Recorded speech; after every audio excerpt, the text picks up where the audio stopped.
morning, everyone. Today I wanted to talk about gratitude.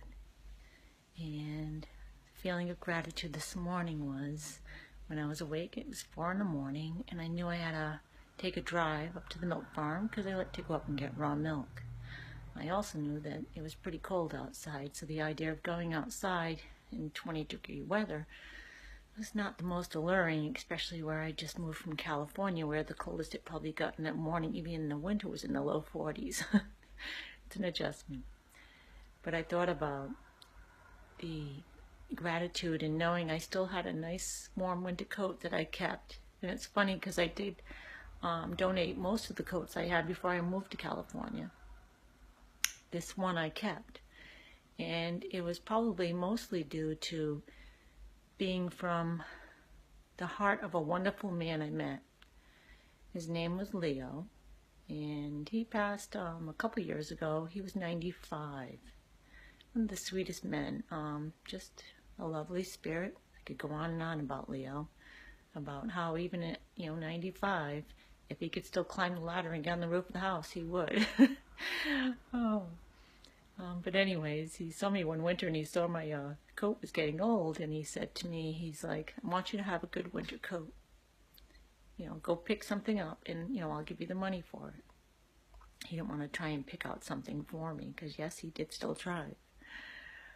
So my daughter went with me, and she picked out a coat that was much more expensive than I would have chosen. I would have not wanted to be a burden or anything like that. I would have, just appreciated so much that he wanted to do anything for me, never mind spend more than I normally would have.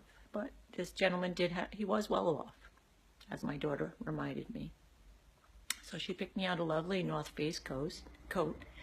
It's long enough to go past your waistline, so it keeps you warm all over. It's lined inside.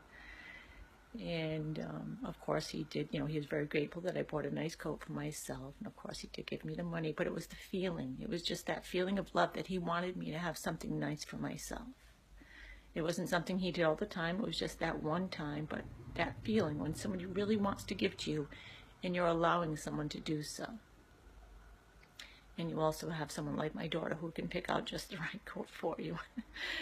And then what I thought was even more lovely is that I also kept this wonderful cashmere scarf that just happens to match the coat.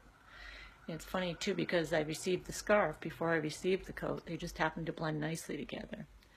And the scarf, the only reason I saved that was not because it was going to be cold in California. It was because it was a lovely gift that my daughter had given me.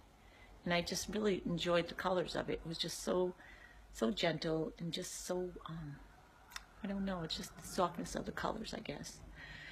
And meanwhile, I'm thinking to myself, oh gosh, I don't know if I have any gloves. I'm like, oh yes, I do, because I knew my niece Amanda on my way back from California to Rhode Island had given me a pair. I'd stopped to see her.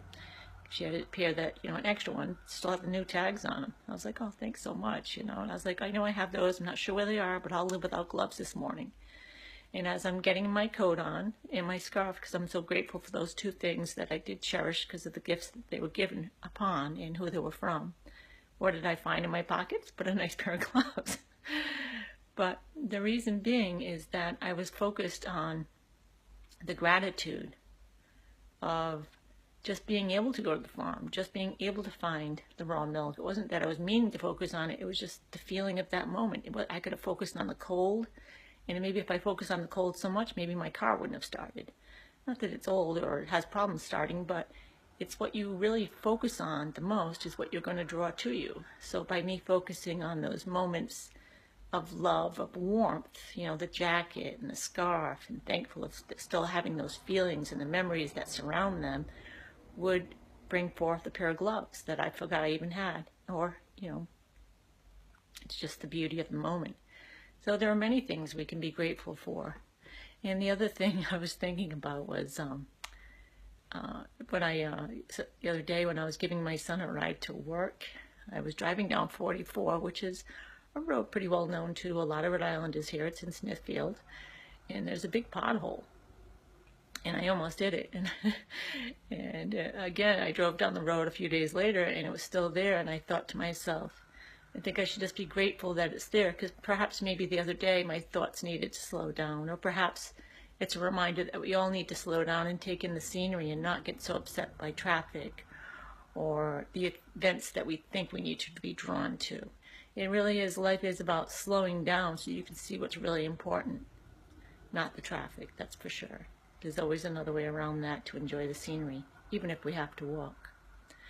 I hope my message is received in the intent it was meant. I love you all, and I'll be back soon. Thank you.